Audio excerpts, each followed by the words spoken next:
God, I stand before you today, lifting up our modern healthcare system in front of you. It doesn't have to be this system specifically, but as a representation of ours, I lift it in front of you. And I ask for repatriation. I ask for restoration. I ask for newness. I ask for your vengeance to fall upon this modern system, God. The way that hospital bills can completely turn a patient's life around when they don't have the means to pay it back and have to be put on a payment plan, or they have to mortgage things or sell things in order to be able to take care of their health.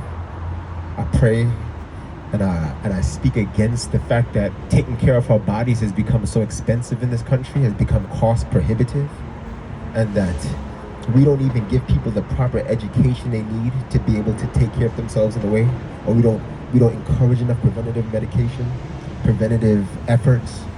I speak against all of the ways that it's easy to make money off of people's lack of understanding about their own blood sugar, about their own alcoholism, about the necessity of sleep and proper diet. These are things that we could take the effort to push instead of the effort to collect funds on the back end from insurances and from coding and billing. But God, we've set up a system to defraud our fellow human and to collect and to make every event in their life something that we can make money off of. And that is something that I bring before you, and I ask for you to replace with a new system. I ask that we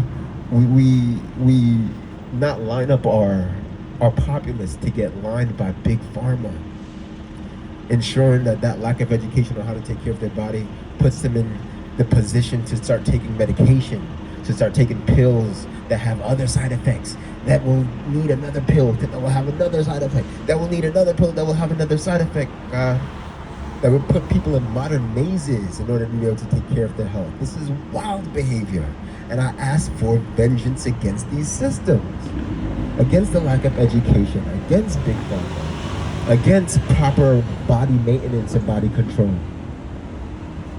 God, I speak against the culture that we have inside these hospitals amongst our workers, myself included. Allow my hypocrisy to be on display, God. But I speak against the culture of trauma that has us treating nurses or CNAs or doctors like they're disposable, and then going to get some from other regions and traveling ones from other regions and paying them just what they need, nothing more, but enough to carry in front of the horse, just so that they keep on coming back, so they need this job. I speak against that culture and how it treats human beings who want to take care of other people, who want to use their skills. I speak against the culture that we have on the inside, where we utilize that trauma and use it against each other, to bully each other, or to take out and to release these repressed desires on each other, God. You know what we be getting into down inside there. You know how it goes down at nighttime or inside the med room or the closet. You know how many relationships have changed because of what happens inside our hospitals. And you know that it's because of the pressure that these people feel that are put on them. And so this culture of rampant sexuality, this culture of rampant hedonism that we have inside here, people's marriages that have dissolved inside these hospitals, I speak against that. I speak against the way our systems encourage that, instead of encouraging good, healthy family balances and home lives, and ensuring that we take care of not just the whole patient, but the whole worker as well too. I speak against that system and what it represents and what it causes all across America, all hospitals, all modern healthcare systems that we have. It's time for changes.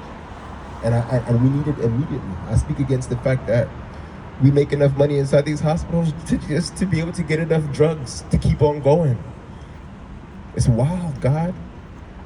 The fact that we are taking care of people while being addicted to pills and cocaine and weed just to continue to show up at these places and do our job to the best of ability. I speak against that culture that I have participated in, that you have seen in my own life. I want freedom for the people who are working here, so that they can be better, not just inside the hospital, but towards the people in their communities and the people that depend upon them. It's a necessity. It's more than required. I speak against the fact that, man, we don't have a plan for our night shift workers, and their circadian rhythms are messed up, and it affects their serotonin and melatonin balances. It affects the way that they show up at work. It affects the way they show up at home. I speak against the fact that we don't have enough mental health support for the workers that come here and risk their lives every day, risk their licenses to take care of the people whose lives are already in the balance. These people need spiritual support. Our nurses and our doctors need mental health support. Our CNAs need emotional support. Everybody needs to be able to learn how to talk to each other with respect and mutuality. And that's lacking inside of our system. So I bring that in front of you today as well too. We need to see changes in that regard immediately. Yesterday, I speak against the fact that at a lot of these hospitals, there's also always a children's hospital close by. And I'm not always sure about these children's hospitals, God. The man with that island in the news and all the weird stuff that he's doing with the kids, he was let into our school systems. How do we know, God, that you're allowing for enough distance between our hospital systems and young children against people who wish less than optimal behavior? People who want to prey upon kids in tough situations, God. I put that in front of you. And the fact that only you can see everything. Only you know what's going on inside here. I ask for a complete newness and a complete restoration of our modern healthcare system. It's been overdue. And it's too easy for us to just to continue to keep doing things the way that we've been doing them because we need a job and we need to pay our bills and we have to pay rent. So we let everything slide and we just keep coming back. 12-hour shifts, 16-hour shifts to make things work. It's also time for a newness. It's time for an outpouring of change. And that's what I'm bringing here before you today. We don't want anything less. And we're not asking for too much. And I know that you said that you do it for us if we ask. And so I put that in front of you today. I ask that everybody inside here has extra energy, extra wisdom, extra compassion as they continue their shifts, that they get to or from here safely, and that your power be outpoured on every campus, every system, that every place feels this. In Jesus' name, in Yeshua's name, amen.